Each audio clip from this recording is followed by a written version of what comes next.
Neat పరీక్షల నిర్వహణలో జరిగిన తీవ్ర అవకతవకలు, పేపర్ లీకేజీల వివాదానికి నైతిక బాధ్యత వహిస్తూ కేంద్ర విద్యాశాఖ మంత్రి ధర్మేంద్ర ప్రధాన్ ఎట్టకేలకు తన పదవికి రాజీనామా చేయడం దేశ యువశక్తి గర్వించే విషయమని పౌర సంక్షేమ సంఘం కన్వీనర్ దూసలపూడి రమణరాజు ఒక ప్రకటనలో తెలిపారు.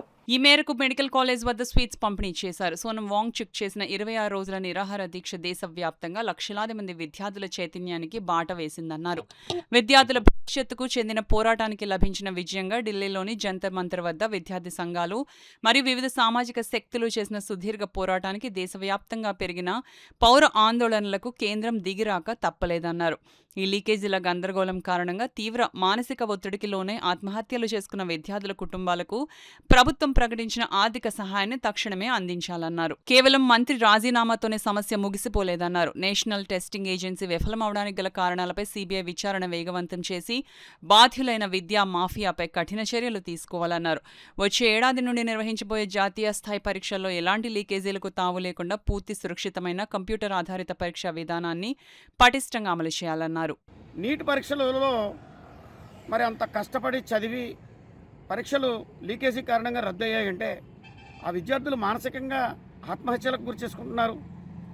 తల్లిదండ్రులు మనోవేదనకు గురవుతూ ఉన్నారు. ఆస్తులు నాశనం అవుతూ ఉన్నాయి. మరి రేపటి పౌరులు అనేటువంటి వారి యొక్క భవిష్యత్తు ఈ రకంగా ఎలా తయారవుతూ ఉంటే మరి రాబోయేటువంటి కాలంలో ఏ రకంగా పరిణామాలు ఉంటాయి. అందుచేత దీని మీద ఖచ్చితంగా ప్రభుత్వంలో మార్పు రావాలనేటువంటి ఉద్దేశంతో ఈ దేశంలో ఉన్నటువంటి సామాజిక శక్తులన్నీ కూడా ప్రజాస్వామ్యబద్ధంగా గాంధీ మార్గంలో ఉద్యమించాయి, విజయం సాధించాయి. కాబట్టి ఈ యొక్క ఉద్యమంలో ఎవరైతే ఉన్నారో వాళ్ళందరి మీద ఉన్నటువంటి కేసుల్ని ఉపసంహరిస్తామని చెప్పారు. అదేవిధంగా వాళ్ళకి ప్రభుత్వం మరి ₹1 కోటి నగదు సహాయాన్ని ఇస్తామని చెప్పారు మరణించినటువంటి వారికి. ఇవన్నీ కూడా వారు అమలు చేయాలి.